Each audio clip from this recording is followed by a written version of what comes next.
Consciousness clawed its way out of the cold, sticky depths of a dark sea. The chaotic noise of voices and the harsh sunlight streaming through the window left me in a momentary daze.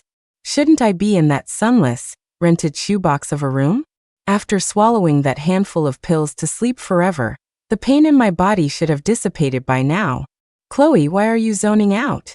A voice, sweet to the point of being cloying, rang in my ear. I turned my head stiffly. A delicate, familiar face filled my vision. It was Serena. She was wearing a designer dress that passed for a uniform, her skin porcelain white, her smile sugary sweet, like a fragile flower carefully cultivated in a greenhouse. She leaned in, gently tucking a piece of candy wrapped in pink foil onto the corner of my desk. You've been studying so hard lately, you look a bit pale, and your voice is raspy. My mom brought these throat lozenges back from overseas. They have a slimming effect, too. You should try one. Slimming throat lozenges. Those 3 words exploded in my mind like a thunderclap. Memories of my past life broke the dam, flooding over me in an instant. It was this candy. This was the start of my entire tragic life. I ate it, and then everything spiraled out of control. At first, I just felt incredibly hungry every day, my appetite insatiable. Immediately after, my weight began to skyrocket at a terrifying speed. In just 1 month, I gained 25 pounds. The person in the mirror became bloated and unrecognizable massive hormonal cysts erupted all over my face, and my body felt so heavy I could barely walk. The hospital diagnosis was a severe endocrine disorder. From that moment on, my life plummeted into the abyss. Once a top student, I became insecure and sensitive due to the drastic change in my appearance, unable to focus in class. The pointing fingers and unconcealed mockery of my classmates felt like countless poison needles stabbing my heart. Look at Chloe. I used to think she was kind of cute, but how did she get as fat as a pig? Must be stress eating. Zero self-discipline. Even my parents, who always had high hopes for me, began to look at me with disappointment and disgust. You're a girl. How could you let yourself go like this? Look at you. Do you even look like a student anymore?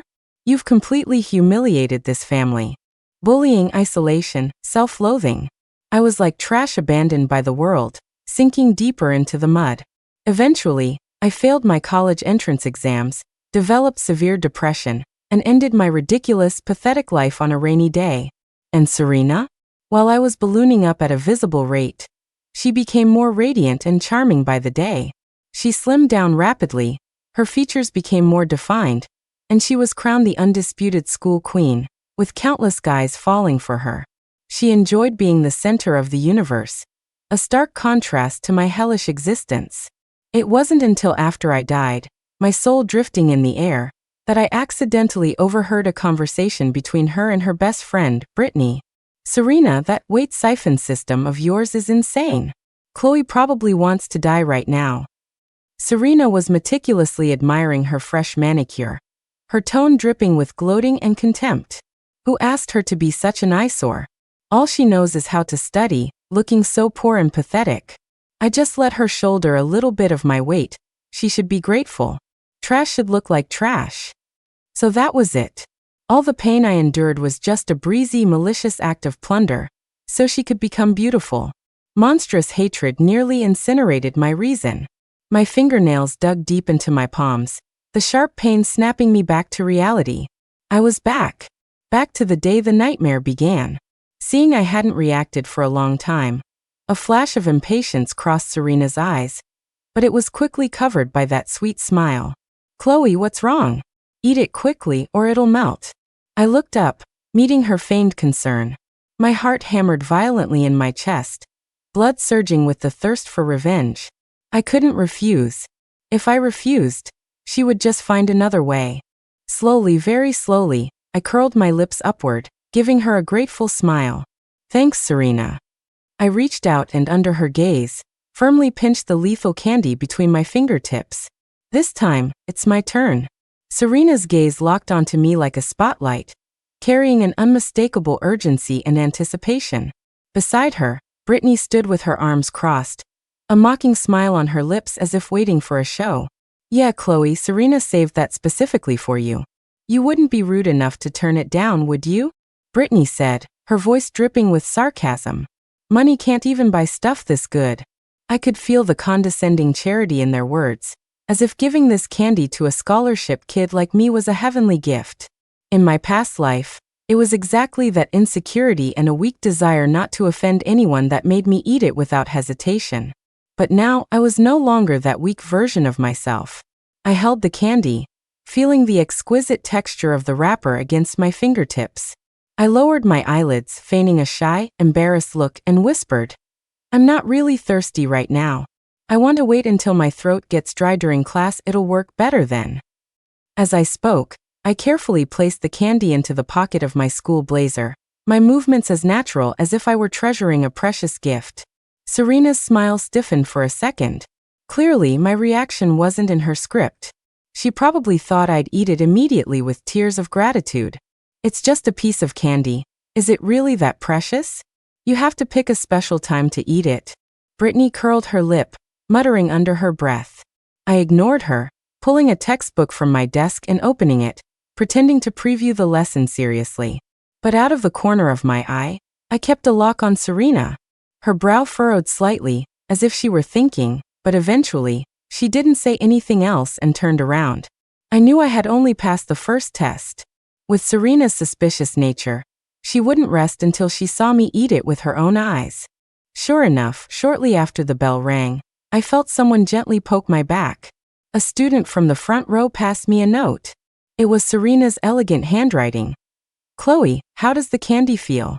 Is your throat feeling better? I sneered internally. She was checking to see if the binding was successful. I took out a pen and wrote on the back of the note. Haven't eaten it yet. Planning to eat it after lunch when I get sleepy to wake myself up. I passed the note back. I had to get rid of this ticking time bomb quickly. Walking into the furthest stall in the restroom, I locked the door and leaned against the cold panel, finally letting out a long breath. My heart was still racing, half from nervousness, half from excitement. I took the pink candy out of my pocket, staring at it as if I could see the ruined version of myself from my past life. I pulled a small, sealable plastic bag from my pencil case. I usually used it for loose change, but now it had a better purpose. I carefully placed the candy, wrapper and all, into the bag, pressing the seal tight to ensure it was secure. Then, from another pocket, I fished out an identical-looking candy. This was the first thing I bought at the school store after being reborn. Luckily, to attract students, the school store carried a knockoff version of this trendy, beautifully packaged lozenge. Aside from the flavor being generic mint, the packaging was nearly indistinguishable. This was my sleight of hand. I quickly unwrapped the generic mint and popped it into my mouth, a cool sweetness spreading across my tongue. I chewed it until it completely melted. After doing all this, I composed myself, left the stall, and washed my face. The girl in the mirror looked a bit pale, but her eyes were unusually steady. When I returned to the classroom, I deliberately smacked my lips, wearing a look of satisfied aftertaste. Serena immediately turned around, her eyes searching. Chloe. I gave her a big smile and spoke up first. Serena, that candy was delicious. It was minty, and my brain feels so much clearer now. Thank you. Hearing my words, the tension in Serena's face finally relaxed completely.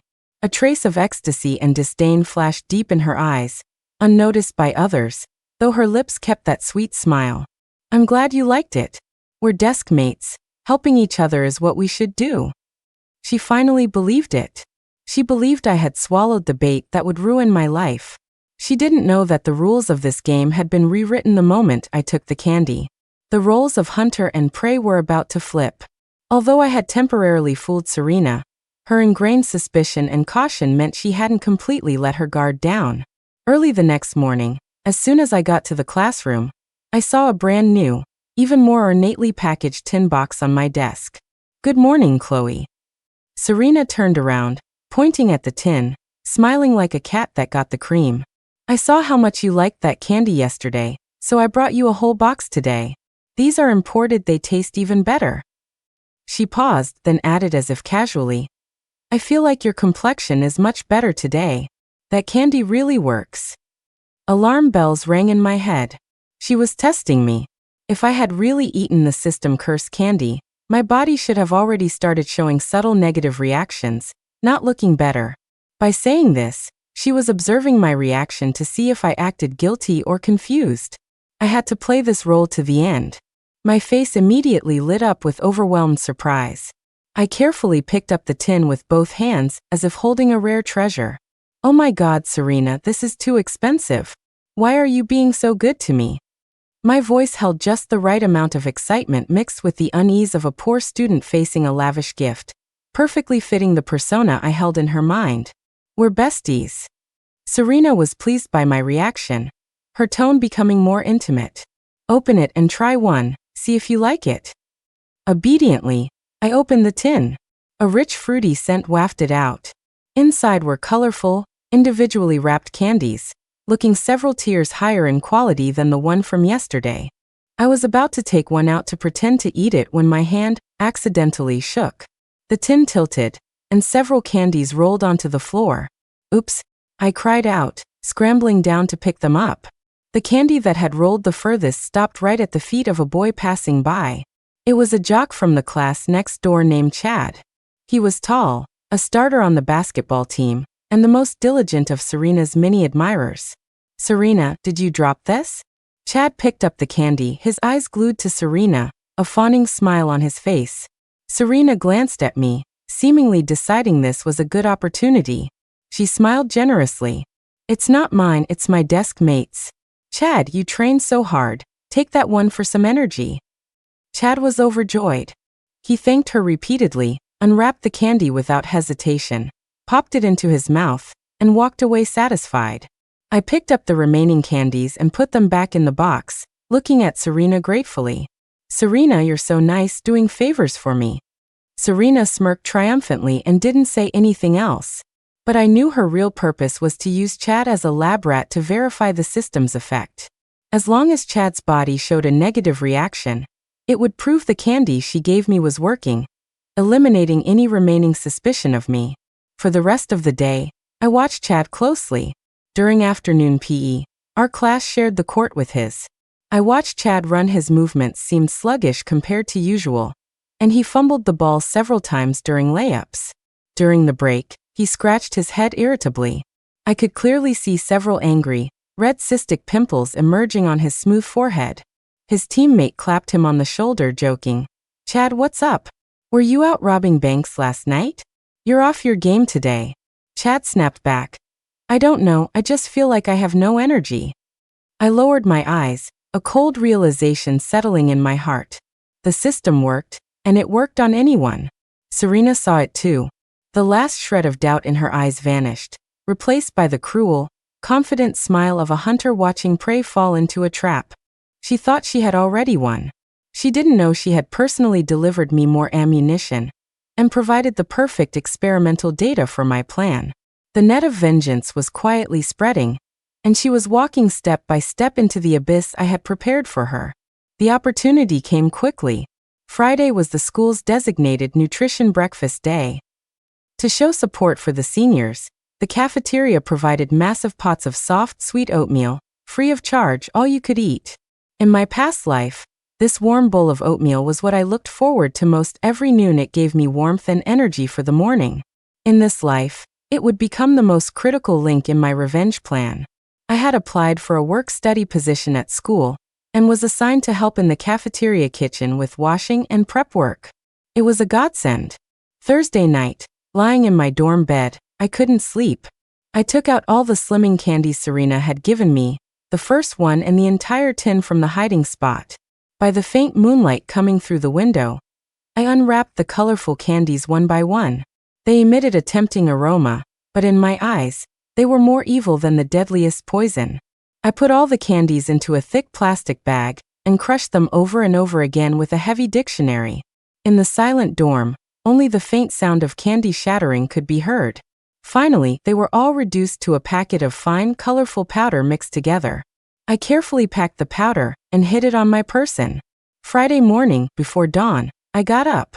I arrived at the cafeteria kitchen earlier than usual. The kitchen was filled with the smell of food and rising steam. The cafeteria ladies were busy preparing breakfast. "Chloe's here?" So early today. Mrs. Higgins, who was in charge of the oatmeal, greeted me with a smile. Morning, Mrs. Higgins. I couldn't sleep, so I came early to help. I replied obediently, tying on my apron.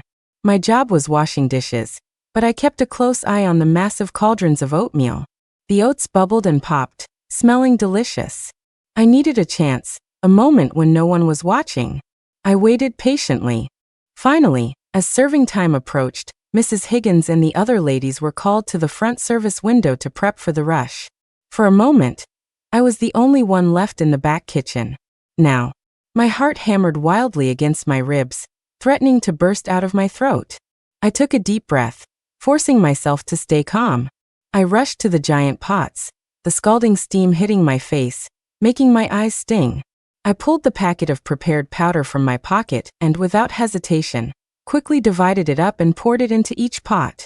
The colorful powder melted instantly upon hitting the boiling oatmeal, vanishing without a trace. I grabbed the giant ladle nearby and stirred vigorously, ensuring the special ingredient was evenly distributed into every corner of the porridge.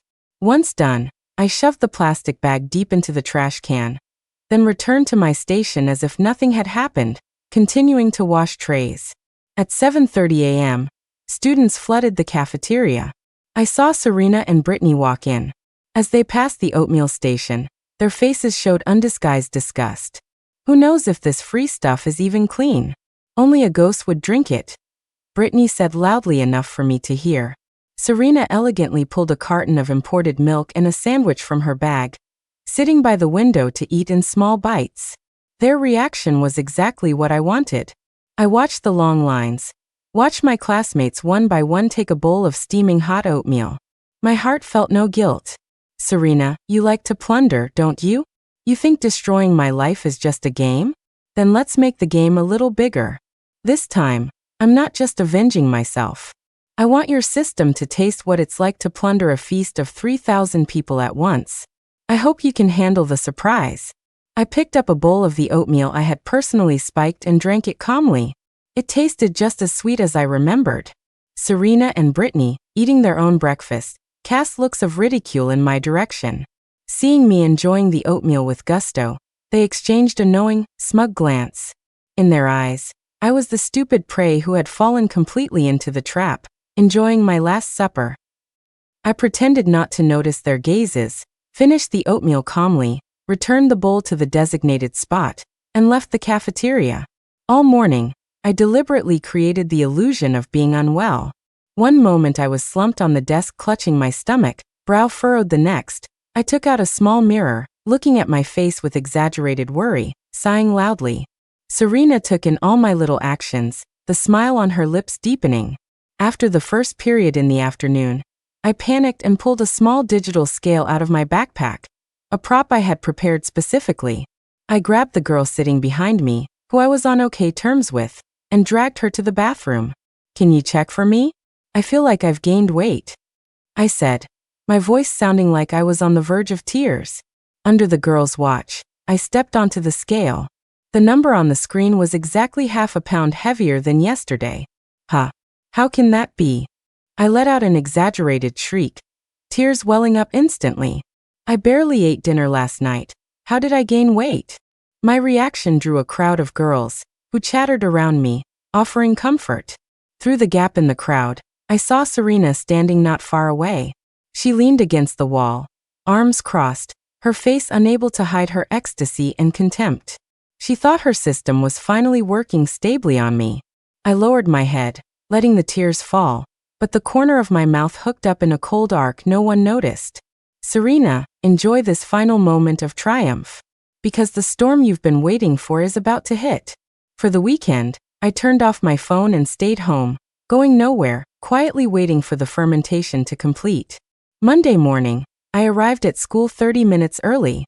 As soon as I walked through the gates, I sensed an unusual, restless atmosphere. Students were gathered in clusters, discussing something excitedly. Everyone wore expressions mixed with shock, anger, and panic. The girls in particular, many had red rims around their eyes as if they had suffered a massive blow. How much did you gain? 3 pounds. 3 whole pounds. I gained 5. I weighed myself yesterday and I was fine, but this morning my mom said my face looked rounder. What is going on? Everyone in our dorm gained weight. The lucky ones gained 2 pounds. It's too weird. Screams, sobbing, and chatter rose and fell across the campus in the early morning light. The scale, an object girls usually had a love-hate relationship with, had become the hottest luxury item on campus. In every corner, you could see someone anxiously weighing themselves, followed by a wail of despair. An unprecedented collective panic spread like a virus through the 3,000 students of the school. Backpack on my shoulders, I walked slowly toward the academic building against the flow of people. Looking at those angry or sorrowful faces, my heart remained unmoved. I had simply redistributed the pain I suffered in my past life more fairly among everyone, including, of course, the instigator of it all, Serena. I walked into the classroom. Serena was already there. Her face was unusually ugly. She was holding a small mirror, repeatedly checking her reflection, her fingers pressing into her skin as if trying to confirm something. I walked up to her and asked in a thick, nasal voice, sounding as if I'd just been crying, "Serena, did you gain weight too?" Serena jerked her head up, her eyes shooting daggers at me. The storm had officially made landfall. My question was like a needle popping Serena's forced composure. She stared at me dead on, her eyes full of suspicion and a trace of fear she didn't even realize she felt. She didn't answer my question. Instead, she asked, "What about you? How much did you gain?" I lowered my head, shoulders twitching slightly, my voice choking up. I gained another pound. Since yesterday afternoon, I haven't dared to eat anything, but the weight keeps going up. Sob, what is happening? I squeezed out a few tears as I spoke, perfectly acting the part of a teenage girl losing her mind over uncontrolled weight gain. My reaction seemed to give Serena a sliver of psychological balance. The panic on her face receded slightly, replaced by a sick sense of pleasure. Seeing that I was worse off than her seemed to reassure her. "Maybe it's your body type," she said, patting my shoulder with fake sympathy. "Don't worry too much." However, her relaxed expression didn't last long. As more students arrived, the classroom exploded. What the hell? I gained 4 pounds. Me too, my pants are tight. There must be something wrong with the school food. Yes, definitely. Almost everyone was wailing about their inexplicable weight gain. The panic was like a giant boulder thrown into a calm lake, stirring up massive waves. The class president tried to maintain order, but his voice was quickly drowned out by the boiling complaints and questions. Soon, the dean of students and several teachers arrived, entering the classroom with grim expressions. "Quiet down, everyone." The dean slapped the podium hard. "The school is aware of the situation and is investigating urgently. But until the results are out, no one is allowed to start or spread rumors." The teacher's presence temporarily suppressed the riot, but anxiety still filled everyone's eyes. The impact of this event was simply too big. Overnight, the vast majority of the student body had gained weight collectively. This wasn't a simple coincidence, it was a serious public safety incident. The school phones were practically ringing off the hook. Furious parents were calling in to demand answers. Soon, investigators from the Department of Education and the Health Department entered the school. The cafeteria was temporarily sealed off, and samples of all ingredients and water were taken for testing. The entire school was shrouded in a weird, tense atmosphere. I sat in my seat, outwardly as worried as everyone else, but inwardly watching it all coldly. I watched Serena. She could no longer stay calm. She kept checking her phone, fingers swiping furiously across the screen, her frown deepening. I guess she was contacting her so-called system. But how could a system designed for one-on-one theft withstand the energy shock of 3,000 targets? If it didn't crash, who would? By afternoon, the first investigation results were out. The school's ingredients, water, utensils, everything tested normal. No issues. This result dumbfounded everyone. If everything was normal, how could this bizarre mass weight gain be explained? Suddenly, all sorts of outlandish theories ran rampant. Some said it was a virus, others said mass hysteria, some even rumored the school's feng shui was bad or cursed. The panic escalated further. And amidst this chaos, I quietly cast my first stone. During the break, I found the homeroom teacher and spoke in a terrified, uncertain tone. Mrs. Miller, I remembered something. I don't know if I should say it. Mrs. Miller was burnt out from the situation and immediately pressed. What is it? Speak up. I twisted my fingers, speaking timidly. It's just on Friday, I saw Serena give Chad from the next class a piece of candy. And then, yesterday I heard the PE rep say Chad has been in bad shape lately and breaking out in acne. Mrs. Miller, do you think this might have something to do with the candy she gave? My voice was quiet, but I knew these words were enough to plant a seed of suspicion in the teacher's mind. My words had the intended effect. Although Mrs. Miller didn't say anything on the spot, I saw her later seeking out the homeroom teacher of the next class. They spoke in hushed tones in the hallway for a long time, frequently glancing in Serena's direction. Serena clearly sensed the shift in atmosphere.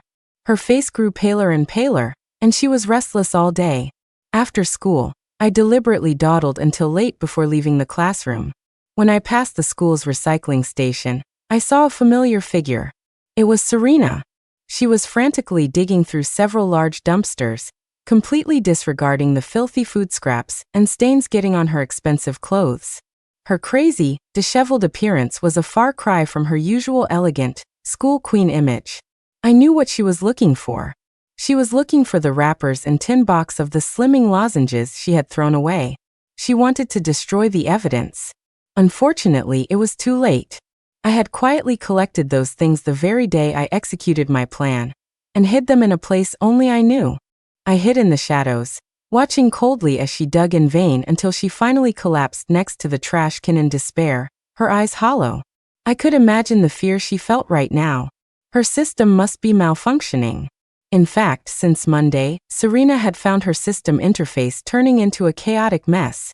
The originally clear data panel was flooded with thousands of tangled, messy energy streams, like countless knotted balls of yarn that couldn't be unraveled. Her energy reserve bar was flickering and leaking like a punctuated balloon. The system backend kept popping up red error warnings. Warning: abnormal energy overload detected. Warning: target count exceeds limit. System core imminent collapse. Warning: energy backlash initiated. What terrified her most was that her own weight had started to rise uncontrollably, slowly but surely. At first, it was just a pound or two, and she could comfort herself that it was a fluctuation. But this morning, when she stepped on the scale, she found she was a full 5 pounds heavier. In the mirror, the contours of her cheeks were beginning to round out, a double chin faintly appearing. The beauty she had plundered via the system was draining away from her at double the speed. The weapon she was so proud of had turned into the cruelest torture against herself. This was the backlash. Because the system had plundered too many targets, it was overwhelmed. Unable to process such massive energy, it could only dump this chaotic weight energy back into the only host, Serena. The more she plundered, the heavier the backlash. She finally realized. It was me. I had ruined everything. I watched her crawl up from the ground and walk toward the school gate like a lost soul. As she passed the corner where I was hiding, she seemed to sense something and whipped her head around. I didn't dodge. I just stood quietly in the shadows, meeting her gaze. Eyes locked. Panic, malice, and madness intertwined in hers. Chloe, it was you, wasn't it? Her voice was hoarse, like a wounded beast. I didn't speak. I simply, slowly, gave her a smile. A smile just as sweet as hers usually was, yet filled with endless chill. My smile completely shattered her psychological defenses.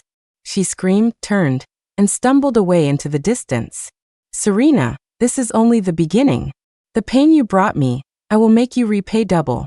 While the whole school was sucked into the vortex of weight panic, I became the sole, special survivor. After my weight initially went up by half a pound, it miraculously stabilized, and even dropped slightly because I had been dieting for the last 2 days. My luck stood out sharply in an environment where everyone felt unsafe. Soon, I was called to the office. Facing the scrutinizing gazes of the dean and several investigators, I acted like a frightened little rabbit, twisting the hem of my shirt tightly, my body trembling slightly. "Chloe, don't be nervous," a kind-looking female teacher said. "We just want to understand the situation."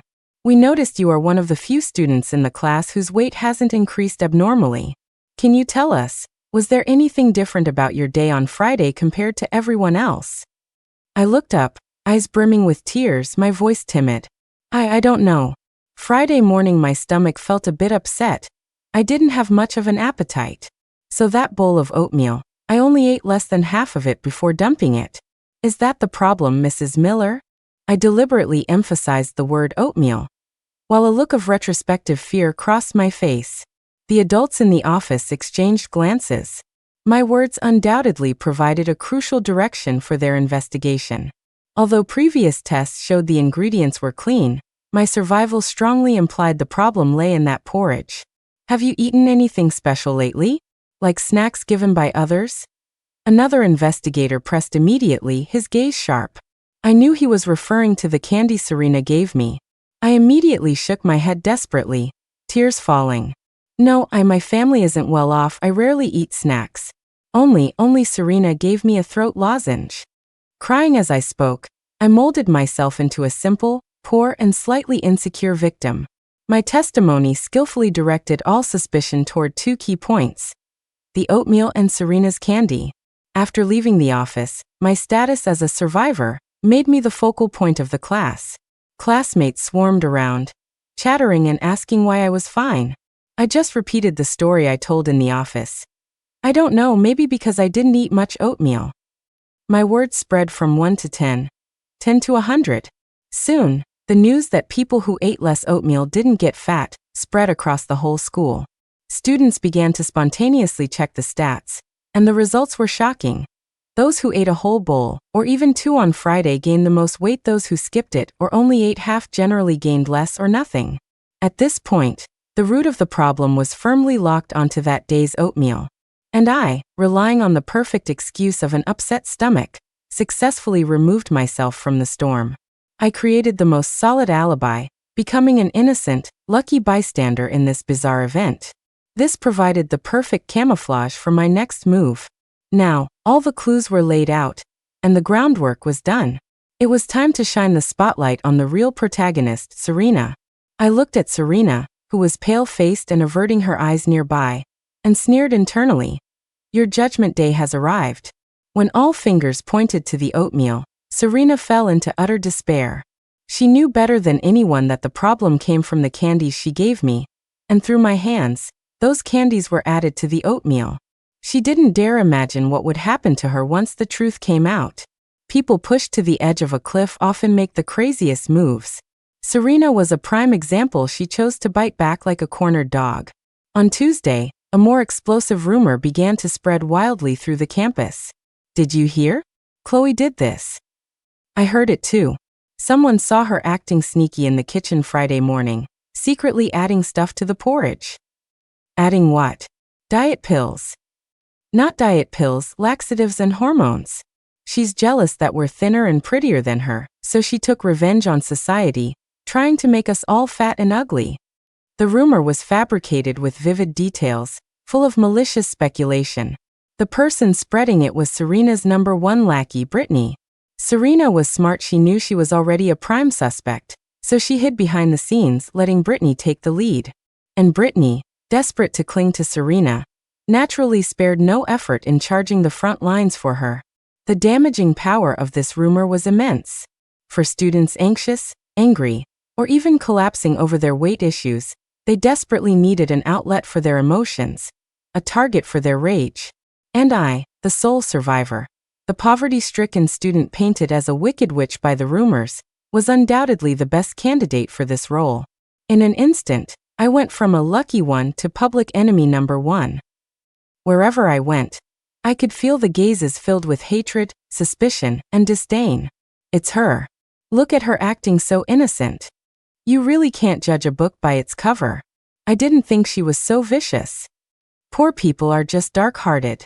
They can't stand seeing others doing well. Classmates who had once expressed sympathy now attacked me with the harshest words. After school, I was blocked at the classroom door by a group of emotional girls. Chloe, you psycho. You ruined us. You better give us an explanation, or we're not done with you. They shoved me, tearing at my backpack, surrounding me tight. I stood isolated in the center of the crowd, looking at faces twisted by anger, hearing vicious curses identical to those in my past life. In a trance, it felt like I was back in that previous life, isolated, bullied, unable to defend myself. Helplessness and despair enveloped me once again. Serena and Brittany stood not far away, watching coldly. There was even a twisted, vengeful pleasure on Serena's face. She thought she had successfully shifted the fire, pushing me out to be her scapegoat. She thought she had trampled me under her feet once again. I was pushed to the ground, books spilling from my bag. Someone even threw an empty plastic bottle at me. I curled up on the floor, shielding my head with my arms. But in the corner where no one could see, my eyes grew colder and brighter. Serena, you made a mistake trying to provoke me the same way a second time. You made me relive hell, so now, I should let you taste what true damnation feels like. From inside my pocket, I quietly pressed the record button on my phone.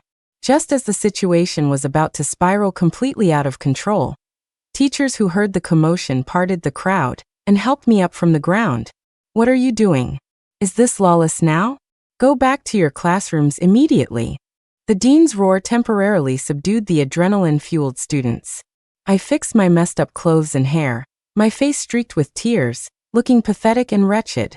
Seeing this, Serena and Brittany hurriedly walked up, flanking me on the left and right, their faces wearing fake concern. Chloe, are you okay? How could they treat you like this? Serena asked. Exactly. Rumors stop with the wise. How could they just believe gossip blindly? Brittany chimed in hypocritically. They played off each other, washing their hands clean as if they were the kindest, most innocent people there. The surrounding teachers and students, seeing their sisterly bond, looked a bit confused. I lifted my head, red eyes looking at them, and spoke in a raspy voice. Serena, Brittany, thank you. Thank you for still believing in me. My appearance of repaying malice with kindness made the triumph in their eyes deepen. However, a second later, my tone shifted. But Brittany, I really don't understand why you told people I put things in the porridge. Aren't we friends? Brittany's face froze, and she immediately screeched in denial. What are you talking about? When did I say that? You did something guilty yourself and want to frame me. I didn't. I shook my head aggrievedly, tears falling harder. But I have a recording. Saying that, under everyone's shocked gaze, I took out my phone. I didn't play the recording of the attack. Just now that wasn't the evidence I wanted. Right in front of everyone, I tapped on an audio file I had named The Good Stuff. This was recorded a few days ago when Serena and Brittany were bragging about those imported lozenges in front of me. Their voices came clearly from the phone. Brittany. Serena, where did you buy this candy? It looks so high-end. A broke girl like Chloe has probably never even seen this, right? Serena. Of course. My mom asked someone to bring these from abroad. One small box costs hundreds of dollars. It's not just good for your throat, it makes you thin and pretty. Not just anyone gets to eat this. Brittany, totally. Only you are generous enough to share it. Unlike some people, who have no talent and only know how to be jealous. The recording wasn't long, but the amount of information was massive. When the playback ended, the entire hallway was dead silent. Everyone looked at Serena and Brittany with strange expressions. I put away the phone, lifted my tear-stained face, and looked around at the surrounding classmates. My voice wasn't loud, but every word was clear. I can't even afford the candy Serena said costs hundreds a box. I've never even seen it. So, where do you think I could get expensive diet drugs or hormones capable of affecting 3,000 students? I'm a scholarship student with a $50 monthly allowance. Could I afford that? My question was like a heavy hammer, striking everyone's heart. Yes, the logic didn't hold up. How could a poor student who couldn't afford snacks have the financial power to buy drugs strong enough to affect thousands? The students, previously incited by rumors and filled with righteous indignation, now calmed down, suspicion and thought appearing on their faces. Brittany's face turned the color of a pig's liver. She pointed at me, sputtering in rage. You're taking that out of context. You're framing me. And Serena? Her face could no longer be described simply as ugly. She stared death at me. the venom in her eyes almost solidifying. She never expected that I, the stupid and weak prey in her eyes, had saved such a move. This wasn't definitive evidence, but I had successfully made the first counter move on this chessboard. The scales of public opinion began to tip in my favor. My recording was like a stone thrown into the lake. It didn't blast the truth to the surface directly, but it created ripples of doubt. The school administration clearly realized there was something fishy going on. To quell the escalating storm and give an explanation to all students and parents, the school decided to hold a general assembly for all senior students and staff on Wednesday afternoon. The venue was the school auditorium.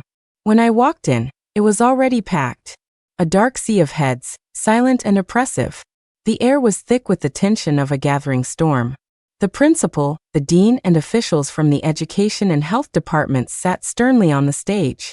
I, along with Serena, Brittany, and Chad, the first victim, were seated in the front row, center stage as key figures. It felt like a public trial. Serena sat beside me, her body pulled taut, hands gripping the hem of her shirt so hard her knuckles were white. She didn't dare look at me, or anyone else. She just kept her head down, staring at her toes. The assembly began.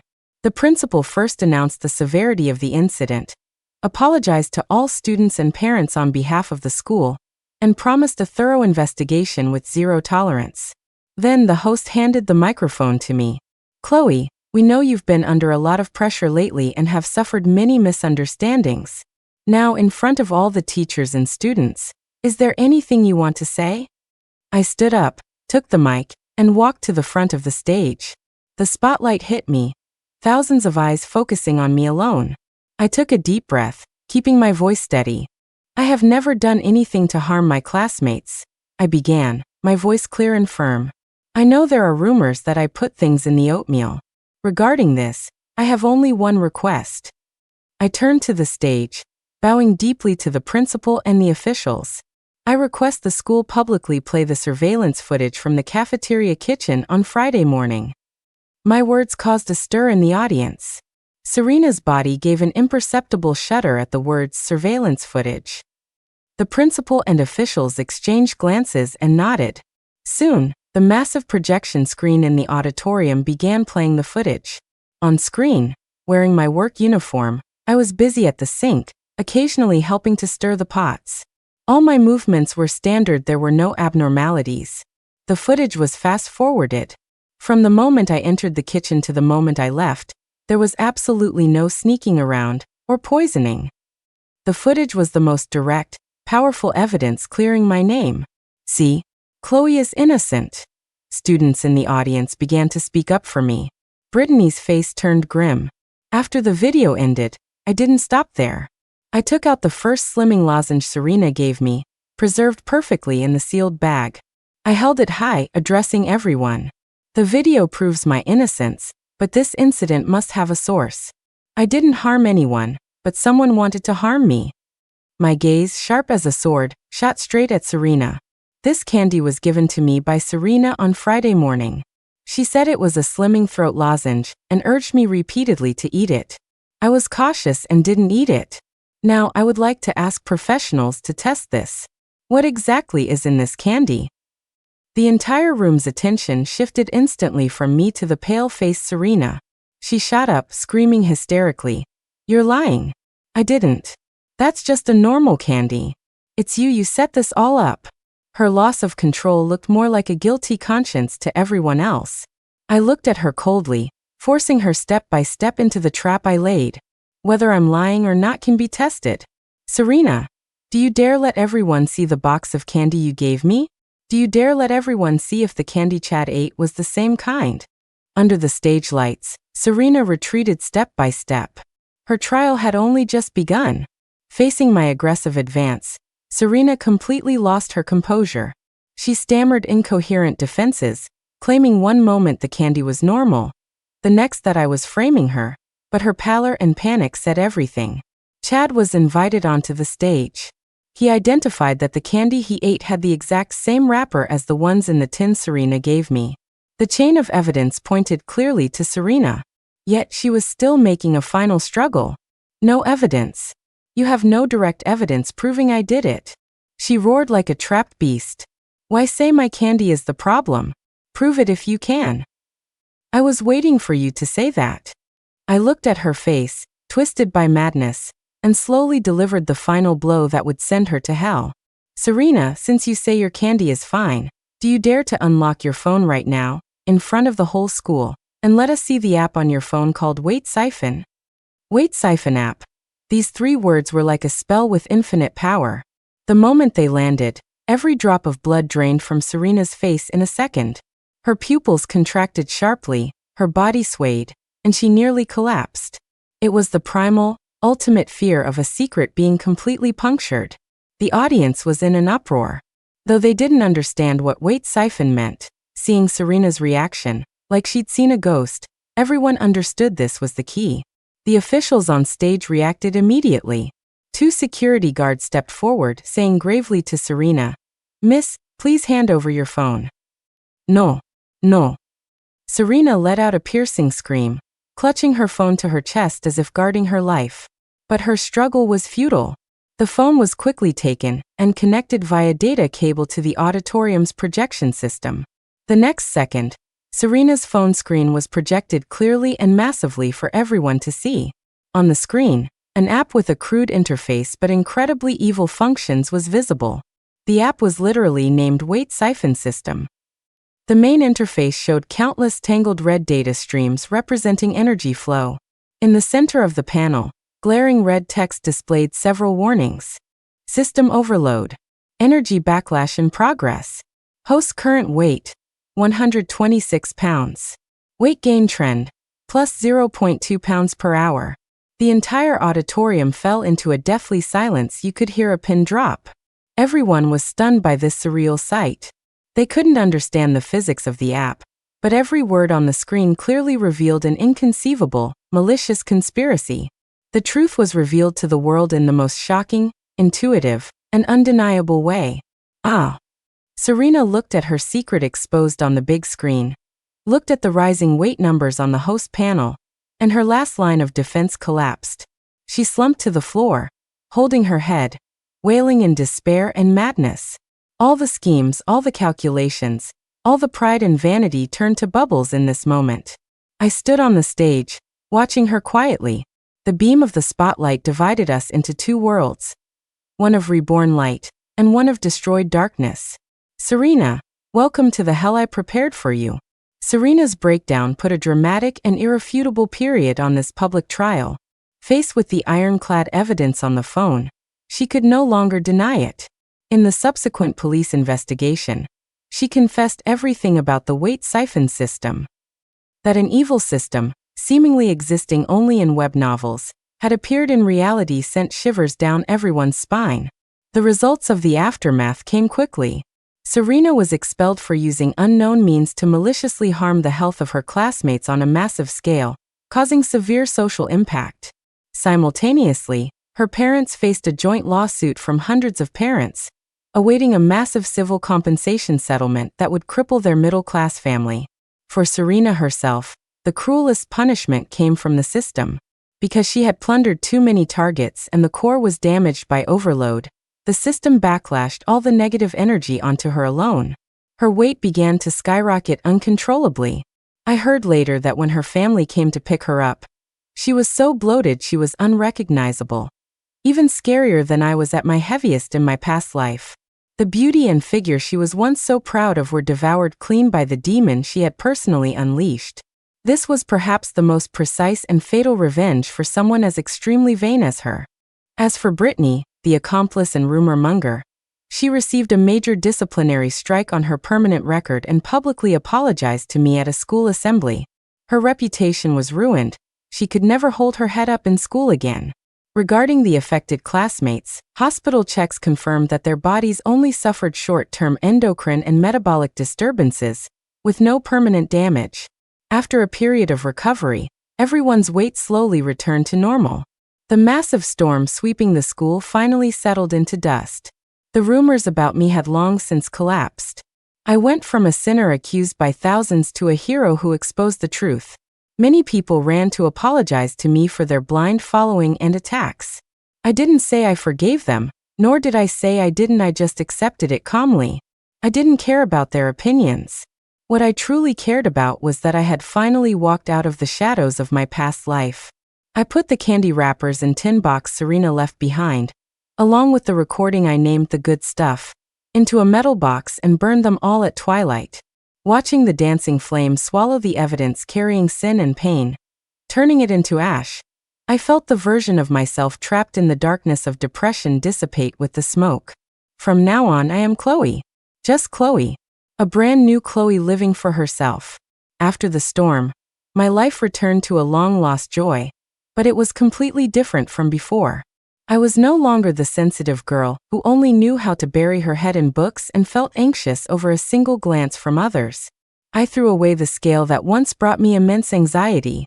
I no longer focused on whether the contours of my cheeks in the mirror were fat or thin, nor did I worry about the occasional pimple. I spent more time on meaningful things. I joined the school track team. Every afternoon, I ran on the track facing the setting sun. Sweat soaked my hair and clothes, my lungs burned, but my heart felt lighter and freer than ever before. I liked the feeling of controlling my destiny with my own feet. Every step solid and powerful. My body became firmer through exercise, full of healthy strength. My skin became clear and glowing from the sweat and faster metabolism. I no longer needed external things to define beauty or ugliness. I possessed something more precious called health and vitality. My studies didn't suffer from the distraction of sports. On the contrary, regular exercise gave me more energy, and my efficiency skyrocketed. In the final mock exams, I took first place in the entire grade by a landslide. When the results came out, many people cast looks of congratulations and envy. Gone were the contempt and pity of the past. I knew I had won back not just fairness, but everyone's respect. After finals, I received an acceptance letter from a top-tier university without suspense. Holding that gold-lettered notification, I returned to the small rented room that once made me despair. Everything here was just as I had left it. Sunlight streamed through the small window, casting a mottled shadow on the floor. Standing in that light, I seemed to see the version of myself from the past life, curled up in the corner, weeping silently. I walked over and gently gave that phantom shadow a hug. "Don't be afraid," I told myself. "It's all over. You are good. You have always been good. Your value was never decided by your weight or appearance. From now on, you will live beautifully. You will live brilliantly." With that, I turned around and strode out of the room, walking toward the world outside, full of sunshine and hope. Behind me were the darkness and dust of the past. Before me was a brand new, shining life. I understood now. True beauty and value can never be plundered from others. It comes from a powerful heart, from accepting and reconciling with oneself, and from the never-ending desire for a new life.